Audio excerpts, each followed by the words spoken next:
தமிழகத்தில் தீவிரமடைந்து விட்டது வெப்பச்சலன கனமழை. தமிழகத்தில் இன்று முதல் வெப்பநிலையின் தாக்கம் என்பது படிப்படியாக இல்லாமல் மிகவும் குறைவாக இன்று முதல் குறையப் போகிறது. தமிழகத்தில் 38 மாவட்டங்களுக்கும் அடுத்து வரக்கூடிய நாட்களில் கனமழை எச்சரிக்கை என்பது விடப்படுகிறது. 38 மாவட்டங்களுக்கும் மிக மிக அதிகமான மழை என்பது உள்ளது. இன்றே தமிழகத்தின் பல்வேறு விதமான மாவட்டங்களில் விடிய விடிய கனமழை கொட்டி தீர்த்தது. கடலோர மாவட்டம் உட்பட இன்றே கடலோர மாவட்டங்களுக்கு முன்னேறிவிட்டது. கடலூர், விழுப்புரம், நாகப்பட்டினம், மயிலாடுதுறை உள்ளிட்ட கடலோர மாவட்டங்களுக்கு இன்றே முன்னேறி காலை பல்வேறு விதமான மாவட்டங்களில் கனமழை பிரித்து மேய்ந்து விட்டது. சுமார் 1 மணி நேரத்துக்கு மேலாகலாம் சில பகுதியில் மழை பெய்ததாக தகவல். அதே நேரத்தில் தமிழகத்தின் பல்வேறு விதமான உள் மாவட்டங்களிலும் பல்வேறு விதமான மாவட்டங்களில் கடந்த 2 நாட்களாகவே மழை என்பது பதிவாகி கொண்டு தான் இருக்குது. கிருஷ்ணகிரி, வேலூர், தருமபுரி, ஈரோடு, நாமக்கல், சேலம், கரூர், திருப்பூர், திருச்சிராப்பள்ளி உள்ளிட்ட பல்வேறு விதமான மாவட்டங்களில் இன்னும் பெயர் சொல்லாத மாவட்டங்கள் நிறைய மாவட்டங்கள் இருக்குது. பல்வேறு விதமான மாவட்டங்களில் கடந்த சில நாட்களில் மழை பெய்து கொண்டு தான் இருக்கிறது. அடுத்த வரக்கூடிய நாட்களில் தமிழகத்தில் 38 மாவட்டங்களுக்கும் மழை உள்ளதுன்னு சொல்லியிருக்கோம். குமரி கடலில் காற்று சுழற்சி என்பது புதிதாக உருவாக போகிறது.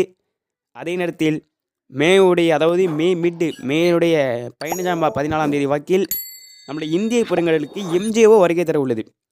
குமரி கடலில் காற்று சுழற்சி, இந்திய பெருங்கடல் எம்ஜிஓ வருகை தரப்போகிறது. பருவமழை போல தமிழகம் காட்சி அளிக்கப் போகிறது. தினமும் தமிழகத்தில் மழை பெய்யும். இன்று பெய்யக்கூடிய மழை என்பது நாளை பரப்பில் கூடி 10ஆம் தேதி முதல் தமிழகத்தின் அனைத்து மாவட்டங்களிலும் நாளையே இன்றைய தமிழகத்தின் பெரும்பான்மையான மாவட்டங்களில் மழை பெய்துவிடும். நாளை தமிழகத்தில் அனைத்து மாவட்டங்களுக்கும் மழை பெய்துவிடும். நாளை மறுநாள் ஒதுக்காத இடமே இருக்காது. உங்கள் ஊர், உங்கள் மாவட்டம், உங்கள் பகுதி உட்பட இந்த வீடியோ பார்த்து கொண்டிருப்ப உங்கள் பகுதி உட்பட உங்களுக்கு மழை என்பது உள்ளது. நல்ல மழை என்பது உள்ளது. புரிந்து கொள்ளுங்கள். வீடியோவை நேரலை இறுதி வரை பாருங்கள். தயவுசெய்து வீடியோ நேரலை பார்ப்பவர்கள் இறுதி வரை பாருங்கள். உங்களுக்கு திருப்தியான மழை உள்ளது. தொடர்ந்து இணைந்திருங்கள். மிக சிறப்பான ஒரு மழை என்பது உள்ளது தமிழகத்தின் அனைத்து மாவட்டங்களுக்கும். கடலோர மாவட்டங்கள் உட்பட உள் மாவட்டங்கள் உட்பட தமிழகத்தில் 38 மாவட்டங்களுக்கும் தென்னிந்தியாவிற்கே மிக கனமழை பரவலாக இருக்கப் போகிறது. அதில் எந்தவித மாற்று கருத்துக்கும் இடமே கிடையாது. மிக சிறப்பான மழைக்கு அனைவரும் தயாராகி கொள்ளுங்கள் என்பதை நம்ம இந்த இடத்துல பதிவு செய்ய முடியும். நேரலை பார்ப்பவர்கள், வீடியோ பார்ப்பவர்கள் தொடர்ந்து இணைந்திருங்கள். இன்னும் வரை நம்மளோட சேனலை சப்ஸ்கிரைப் பண்ணலாம். சப்ஸ்கிரைப் பண்ணி பெல் ஐக்கான் ஆலில் கிளிக் பண்ணி வச்சுக்கோங்க. இந்த வீடியோ லைக் பண்ணிக்கோங்க. ஏன்னா இனி வரக்கூடிய காலம் மிக மிக அதிகமான மழைப்பொழிவை ஏற்படுத்தக்கூடிய காலமாக தான் இருக்கும். இந்த மே மாதமாக இன்று கேட்கக்கூடிய அளவிற்கு இருக்கும். காரணம் வெப்பநிலையின் தாக்கம் என்பது முதல் மே மாதத்தின் முதல் 5 அல்லது 6 நாட்கள் மட்டும் தான் வெப்பநிலை இருந்தது. வெப்பநிலை அதற்கு பிறகு மே இறுதி வரை மிக சிறப்பான வெப்பச்சலன மழை தான் தமிழகத்தில் பொழிய போகிறது. மீண்டும் சொல்லதான் மழைக்காலம் போன்று தமிழகத்தில் இருக்க போகிறது. எனவே அனைவரும் தயாராகி கொள்ளுங்கள். அடுத்து வரக்கூடிய 24 மணி நேரத்தில் மழை வாய்ப்பை பொறுத்தவரை நீலகிரி, ஈரோடு, கோயம்புத்தூர், திருப்பூர், திண்டுக்கல், தேனி, மதுரை, விருதுநகர், தென்காசி, திருநெல்வேலி, சிவகங்கை, தூத்துக்குடியுடைய வடமேற்கு பகுதி, மதுரை, திண்டுக்கல், புதுக்கோட்டை, திருச்சிராப்பள்ளி, தஞ்சாவூர், அரியலூர், பெரம்பலூர், கரூர், நாமக்கல், சேலம், தருமபுரி, கிருஷ்ணகிரி, வேலூர், திருவண்ணாமலை, விழுப்புரத்தோடைய சேலம், தருமபுரி ஒட்டிய பகுதி, கடலூரோடைய பெரம்பலூர், அரியலூர், சேலத்தை ஒட்டிய பகுதி, தஞ்சாவூரோடைய திருச்சிராப்பள்ளி மற்றும் புதுக்கோட்டையோடைய வடமேற்கு பகுதி ஒட்டிய பகுதி, இந்த மாவட்டங்கள்லாம் அடுத்து வரக்கூடிய 24 மணி நேரத்தை பொறுத்தவரை பரவலாக நல்ல ஒரு மழை என்பது இருக்கிறது. கனமழை என்பது இருக்கிறது. அப்போ இதில் விடுபட்ட மாவட்டங்கள் என்னவென்று பார்த்தீங்கன்னா, அடுத்த 24 மணி நேரத்தில் மழை வாய்ப்பு இல்லை, அதாவது வாய்ப்பு குறைவாக இருக்கிறது என்று விடுபட்ட மாவட்டங்கள் என்னென்னு பார்த்தீங்கன்னா, சென்னை, திருவள்ளூர், காஞ்சிபுரம், செங்கல்பட்டு, விழுப்புரத்தோடைய கடலோர பகுதி. ஏனென்றால் கடலோர பகுதி இன்றே நல்ல ஒரு கனமழை வெளுத்து வாங்கிட்டு, அதேபோல் நாகப்பட்டினம் கடலோர பகுதியில் இன்று நல்ல ஒரு கனமழை என்பது பதிவாகிவிட்டது. காரைக்கால், புதுச்சேரி உட்பட ராமநாதபுரம், தஞ்சாவூர் கடலோர பகுதி, திருவாரூர், தூத்துக்குடி கடலோர பகுதி, திருநெல்வேலி கடலோர பகுதி, இந்த கடலோர பகுதி தான் இன்று விடுபட்டிருக்கு. காரணம், இன்று கடல் காற்று உள்ளே வருகிறது. இன்று மட்டும்தான், அடுத்த 24 மணி நேரத்துக்கு மட்டும்தான் இது பொருந்தும். அடுத்த 24 மணி நேரத்திலும் மேலே சொல்லாத மாவட்டங்களிலும் மழை என்பது இருக்கலாம். இது வெப்பச்சலன மழை, நன்றாக புரிந்து கொள்ளுங்கள். வெப்பச்சலன மழை. எனவே தமிழகத்தில் 38 மாவட்டங்களில் பெரும்பான்மையான மாவட்டங்கள், கடலோர மாவட்டங்கள் தவிர்த்து மற்ற பெரும்பான்மையான மாவட்டங்களில் மிக சிறப்பான மழை அடுத்த 24 மணி நேரத்தில் உள்ளது. கடலோர மாவட்டங்களில் உள் மாவட்டங்களுக்கும் அடுத்த 24 மணி நேரத்தில் மழை என்பது இருக்கலாம். தொடர்ந்து நேரில் இணைந்திருங்கள். அடுத்தடுத்த அப்டேட்ஸை உங்களுக்கு நிச்சயமாக கொடுத்து கொண்டிருக்கிறோம். தொடர்ந்து நேரில் இணைந்து சப்ஸ்கிரைப் பண்ணி பெல் ஐக்கான் ஆலில் கிளிக் செய்து தொடர்ந்து இணைந்து கேட்டு வாருங்கள். இது அடுத்த 24 மணி நேரம் தான். அடுத்த 48 மணி நேரத்திற்கு தமிழகத்தில் 38 மாவட்டங்களில் மழை பெய்யும், இன்க்ளூடிங் கடலோர மாவட்டங்களில் கடலோர பகுதிக்கு மிக மிக அதிகமான மழை என்பது உள்ளது. அடுத்த 48 மணி நேரத்தில் ஆரம்பிக்கக்கூடிய மழைதான். இன்னும் குறிப்பாக சொல்ல வேண்டுமென்றால், நாளை முதல் தமிழகத்தில் இன்றே பெரும்பான்மையான மாவட்டங்கள் அனைத்து மாவட்டங்களில் மழை பெய்துவிடும், கடலோர பகுதியை தவிர என்று சொல்லிவிட்டோம்.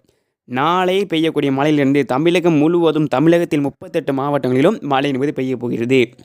எனவே புரிந்து கொள்ளுங்கள், நன்றாக புரிந்து கொள்ள வேண்டும். மே மாதம் 12ஆம் தேதி வாக்கில் குமரி கடல் அருகே காற்று சுழற்சி என்பது உருவாகப் போகிறது. இந்த காற்று சுழற்சியை பொறுத்தவரை குமரி கடல் அருகே சற்று நாட்கள் நீடித்து அதற்கு பின்னர் அரபிக்கடல் சென்று அது தீவிரம் அடையவில்லையோ அது அடுத்த கட்டம். ஏனென்றால் குமரி கடலில் பொறுத்தவரை வெப்பநிலையை பொறுத்தவரை 31 டிகிரி பரவலாகவே இருக்கிறது. அதே நேரத்தில் வங்கக்கடலில் வர சொல்ல 32 டிகிரி இருக்குது. வங்கக்கடலில் அந்தமான் நிக்கோபார் ஒட்டிய தீவுகள் பகுதிகளெல்லாம் 32 டிகிரி இருக்கிறது. இது 33ஆம் கூட உயர்ந்துடும் போல, அந்தளவுக்கு வெப்பநிலை என்பது அதிகரிச்சுட்டு தான் இருக்குது. அதே போல் அரபிக்கடல் பார்க்க சொல்லி 32 டிகிரி வெப்பநிலை இருக்குது. உலகத்திலேயே நன்றாக புரிந்து கொள்ளுங்கள், உலகத்திலேயே மிக அதிகமான வெப்பநிலை இருக்கும் கடல் பகுதியாக தற்போது நம்முடைய இந்திய பெருங்கடல் கடல் பகுதியாக இருக்குது. வங்கக்கடலும் குமரி கடலும் அரபிக்கடலும் இந்த கடல் பகுதி தான் உலகத்திலேயே மிக அதிகமான வெப்பநிலை இருக்கக்கூடிய கடல் பகுதியாக இருக்கிறது. இதெல்லாம் நமக்கு என்ன உணர்த்துதுன்னா, இதெல்லாம் ஒரு காலநிலை மாற்றம் தான். பருவமழை மிக அதிகமான வரக்கூடிய நாட்களில் இப்படி தான் இருக்கும் என்பது உறுத்துகிறது. பருவமழை மட்டுமல்ல, இந்த வெப்பநிலைக்கும் தற்போது பெய்யக்கூடிய வெப்பச்சலன மழைக்கும் மிக சம்மதம் உண்டு. இந்த வெப்பச்சலன மழையும் இந்த வெப்பநிலையால் மிக அதிகமான மழையை பெறப்போகிறது. எம்ஜிஓ நம்மள கடற்பகுதி வரப்போகிறது, நன்றாக புரிந்து கொள்ளுங்கள். எம்ஜிஓ மே மாதம் 14-15ஆம் தேதியில் மீண்டும் இந்திய பெருங்கடலுக்கு எம்ஜிஓ என்பது வரப்போகிறது. எம்ஜிஓ ப்ளஸ் காற்று சுழற்சி ப்ளஸ் வெப்பச்சலன மழை, எப்படிப்பட்ட ஒரு மழை உள்ளதுன்னு நீங்களே புரிந்து கொள்ளுங்கள். தயவு செய்து தமிழகத்தில் அனைத்து 38 மாவட்டங்கள் தான், அனைத்து மாவட்டங்களும் நல்ல ஒரு மழை உள்ளதுன்னு சொல்லிட்டோம். யாருமே அலட்சியப்படுத்த வேண்டாம். உங்கள் மாவட்டம், உங்கள் பகுதி, உங்கள் ஊர், உங்கள் தெருக்கு மழை உள்ளது.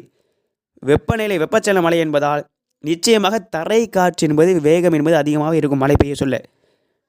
அதற்கு அடுத்தபடியாக இடி மின்னலின் தாக்கம் என்பது அதிகமாக இருக்கும். எனவே தயவு செய்து அதற்கு நீங்கள் திட்டமிட்டுக் கொள்ளுங்கள். யாரும் வெளியே வராதீர்கள் மழையின் போது. இது வெப்பச்சலன மழை என்பதால் மழையின் போது யாரும் தயவு செய்து வெளியே வர வேண்டாம். இடி மின்னலின் தாக்கம் என்பது நிச்சயமாகவே அதிகமாக இருக்கும். எனவே அதற்கேற்றாற்போல் பாதுகாப்பாக இருந்து கொள்ளுங்கள். அதே வேளையில் காலை நேரத்தில் வெப்பச்சலன மழை தான். காலை நேரத்தில் உங்களுக்கு பருவமழை என்றால் தான் 24 மணி நேரம் மழை பெய்யும். நிகழ்வு அருகாமை இருக்க சொல்ல 24 மணி நேரமும் மழை கொட்டிட்டு இருக்கும். இது வெப்பச்சலன மழை. காலை நேரத்தில் வெப்பநிலை அதிகரிக்க தான் இருக்கும். வெப்பநிலை இருக்க தான் செய்யும். ஆனால் மற்ற நாட்கள் போல் 110, 113 டிகிரி ஃபாரன்ஹீட்லாம் போகாது. இப்போலாம் தற்போது நிச்சயமாக இன்றெல்லாம் குறைந்துவிடும். 100, 101, நாளைலாம் 90க்கு கீழே 99 கீழே வந்துடும் வெப்பநிலையை பொறுத்தவரை. இந்த வெப்பநிலை என்பது இருக்கும். வெப்பநிலை இருந்தால் தான் உங்களுக்கு மதியத்துக்கு பிறகு மாலை, இரவு, நள்ளிரவு, அதிகாலை வரை வெப்பச்சலன மழை என்பது பெய்யும். நன்றாக புரிந்து கொள்ளுங்கள். காலை மதியம் வரை வெப்பநிலை என்பது இருக்கும். மதியத்திற்கு பிறகு மாலை, இரவு, நள்ளிரவு, அதிகாலை, நாளை காலை வரை பரவலாக நல்ல ஒரு வெப்பச்சலன மழை என்பது பெய்யும். மீண்டும் அதே பற்றின வெப்பநிலை உயரும். மதியத்துக்கு பிறகு மாலை, இரவு, நள்ளிரவு, அதிகாலை, காலை நேரங்களில் மழை பெய்யும். குமரி கடலில் காற்று சுழற்சி உருவானதும் எந்நேரமும் மழை பெய்யக்கூடிய வானிலையாக இருக்கும். மிக மிக அதிகமான மழை தமிழகத்தில் 38 மாவட்டங்கள் உள்ளது. மீண்டும் அதான் சொல்கிறோம், பரவலாக மிக மழை உள்ளது. 8, 9ஆம் தேதிக்கு பிறகு 10ஆம் தேதியிலிருந்து பரவலாக மிக மழை உள்ளது அனைத்து மாவட்டங்களுக்கும். உங்கள் ஊர், உங்கள் மாவட்டம், உங்கள் பகுதி உட்பட தயாராக கொள்ளுங்கள். சப்ஸ்கிரைப் பண்ணி பெல் ஐக்கான் ஆல்ல கிளிக் பண்ணி